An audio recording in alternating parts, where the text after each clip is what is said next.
au verset 16. La Bible dit, tels sont les noms des hommes que Moïse envoya pour explorer le pays.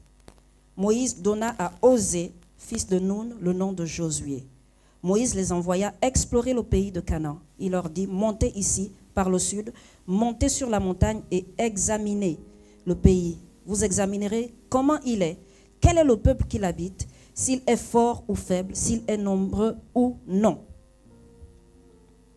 La Bible déclare dans ce verset 16, tels sont les noms des hommes que Moïse envoya pour explorer le pays. Moïse donna à Osée, fils de Nun, le nom de Josué. Le Seigneur change le nom de Josué. Au départ, il ne s'appelle pas Josué, il s'appelle Osée. Osée signifie salut. Il s'appelle salut et Moïse est en train de les envoyer pour explorer le pays. Dans son nom déjà, il porte en quelque sorte la victoire. Il s'appelle salut. Seulement, Moïse change son nom en Josué qui veut dire l'Éternel est mon salut. En d'autres termes, le Seigneur enlève chez Josué l'orgueil. C'est-à-dire que le peuple ne sera pas sauvé par ta propre force, mais par la force du Seigneur. Tu ne t'appelleras plus Osée, mais Josué. Pourquoi? Parce que quand tu reviendras de là, il faudra que tu reconnaisses que la force nous vient de l'Éternel, que la gloire vient de l'Éternel.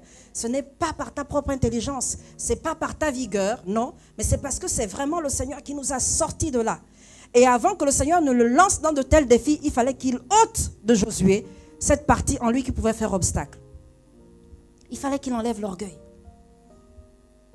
Il change son nom. Le nom reflète tout ce que nous sommes. Dès l'instant où vous donnez votre nom de famille, on sait à qui vous appartenez, d'où vous venez, quelles sont vos origines, quels sont les traits de caractère de cette famille. On sait à peu près comment vous situez. Pourquoi? Parce que le nom, c'est notre identité. Le nom dit qui nous sommes. Le nom aussi a une grande portée spirituelle parce que quand on cite notre nom, on sait ce que le Seigneur a voulu faire de nous, même si on ne le vit pas encore. Notre identité se trouve en Christ, déclare la parole de Dieu. Et lorsque Moïse parle à Josué en changeant son nom, je suis sûr que ça devait faire bizarre pour Josué. Depuis des années, on m'a appelé Osée, Osée. Ce sont mes parents quand même qui m'ont donné ce nom. Comment ça se fait que Moïse change mon nom? Comment ça se fait que le pasteur m'aiguise un peu? Comment est-ce qu'il peut me dire que là, je suis encore orgueilleux? Comment est-ce qu'il peut me demander de patienter? Pourtant, je chante bien. Comment est-ce qu'il peut me demander d'attendre? J'ai quand même manifesté le don de guérison dimanche dernier quand j'ai prié dans les couloirs de l'église. Je chasse les démons quand même. Comment est-ce qu'il change mon nom? Dis à ton voisin que le succès ne vient pas par hasard. Et c'est à toi que Dieu est en train de parler ce soir.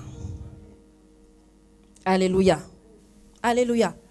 Il fallait que le Seigneur enlève tout ce qui était du moi, de sa propre personne, de sa chair, tout ce qui pouvait être incompatible avec ce que Dieu appelait Josué à faire. Il fallait que la nature de Josué soit en accord avec ce que Dieu l'appelait à faire.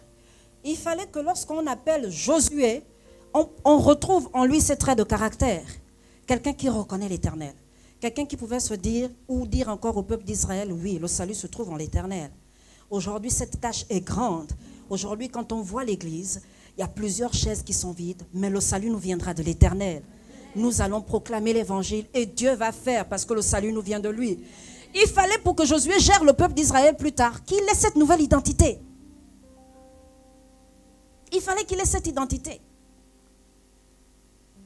Et avant que le Seigneur ne le fasse rentrer, il devait enlever plusieurs choses. J'ai juste pris ces quelques passages pour qu'on voit ensemble qui est-ce qu'il était, Josué, avant de parler de succès. Et lorsque vous lisez le livre de Josué, vous vous rendez compte que c'est quelqu'un qui était influent. C'est quelqu'un qui avait une autorité. Mais Dieu l'a préparé. Dieu l'a préparé. Lorsque le Seigneur lui dit, fortifie-toi et prends courage, muscle-toi en d'autres termes, parce que le Seigneur s'attendait à faire des choses extraordinaires avec Josué. Il lui dit, tout ce que tu entreprendras va réussir. À partir de maintenant, tout ce que tu vas entreprendre va réussir. Parce qu'il a d'abord programmé. Il a enlevé ce qu'il fallait enlever.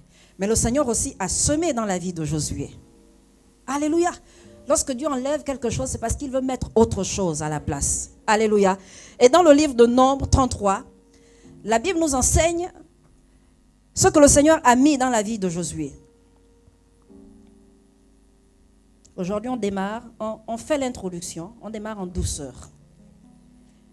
Et on va lire la parole de Dieu. Nombre 33. Au verset 11, la Bible déclare « Ils partirent de la mer des roseaux et campèrent dans le désert de Sin. » Ils partirent du désert de Sin et campèrent à Dofka. Ils partirent de Dofka et campèrent à Alouche. Ils partirent d'Alouche et campèrent à Rephidim, où le peuple ne trouva pas d'eau à boire. Ils partirent de Rephidim et campèrent dans le désert du Sinaï. Ils partirent du désert du Sinaï et campèrent à Kibrot-Hatava. Ils partirent de Kibrot-Hatava et campèrent à Hatzeroth. Ils partirent de Hatzeroth et campèrent à Rithma. À partir du verset, on va lire à partir du verset 37. Ils partirent de Kadès et campèrent au mont Hor, à l'extrémité du pays d'Édom. Le sacrificateur Aaron monta sur le mont Hor, suivant l'ordre de l'Éternel, et il y mourut. C'était la 40e année après que les Israélites étaient sortis d'Égypte, le premier jour du 5e mois. Aaron était âgé de 123 ans lorsqu'il mourut sur le mont Hor. Le roi d'Arad, un Cananéen qui habitait au sud du pays de Canaan, apprit l'arrivée des Israélites. Ils partirent du mont Hor et campèrent à Tsalmona. Ils partirent de Tsalmona et campèrent à Punon. Alléluia. Je voulais vous lire juste tous ces versets pour que l'on voit un peu on va dire le calvaire du peuple d'Israël. Non, mais quelque chose de compliqué. Vous savez, quand on lit la Bible, on a l'impression que le verset 39 s'est passé hier, le 34 s'est passé le lendemain. Il peut s'écouler 5 ans, parfois 10 ans. Entre deux chapitres que nous on lit facilement là. Hein? C'est tellement simple. Il y en a qui s'exercent même à lire la Bible en 1 an, vous savez. Mais des choses qui se sont passées pendant des siècles. Pendant que le peuple d'Israël est en train de se déplacer, il y a beaucoup de choses qui sont en train de se passer. Et il y a des rois qui entendent parler de ce peuple. Et parfois, le peuple d'Israël ne veut même rien faire, mais il y en a qui ont déjà peur. Pourquoi? Parce qu'il y avait une influence sur ce peuple extraordinaire. Il y avait une onction qui reposait sur ce peuple. Et lorsque le Seigneur parle à Josué, Dieu sait ce qu'il veut faire de Josué. Et il ne veut pas amener un homme faible à la tête d'un peuple fort. Alors il prépare Josué. C'est pareil, Dieu ne peut pas vous donner d'influencer si vous n'êtes pas prêt à influencer. Dieu ne peut pas vous donner de la richesse à gérer si vous ne savez même pas gérer le peu que vous avez aujourd'hui. Donc il va vous travailler. Il y a des moments où ça va être difficile. Il y a des moments où vous allez vous demander si la seule adresse que le diable maîtrise dans la France, c'est votre adresse. Sérieux, bien-aimé. Des moments où vous allez vous demander si c'est le temps pour vous, vraiment. Est-ce que Dieu ne m'avait pas parlé quand même? J'avais entendu la voix de Dieu. Et je sais quand même discerner la voix de Dieu. J'ai quand même 20 ans dans le Seigneur. Il y en a qui vont se demander, mais je ne sais pas ce que le pasteur a contre moi. Oh mon Dieu. À chaque fois que les gars là dans la sono font un problème, c'est moi sur qui on tape, quoi. Parce que Dieu sait où il t'amène, frère. Tu ne peux pas gérer des hommes si toi-même tu n'es pas soumis. Ce n'est pas possible. Tu ne peux pas gérer, tu ne peux pas exercer l'autorité si toi-même tu n'as pas été soumis à l'autorité.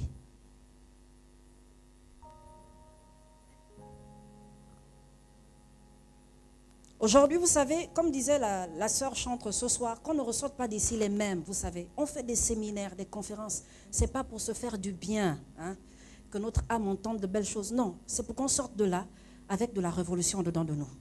Qu'on se dise non, ce n'est pas possible. Je ne peux pas continuer à marcher de la même manière quand même.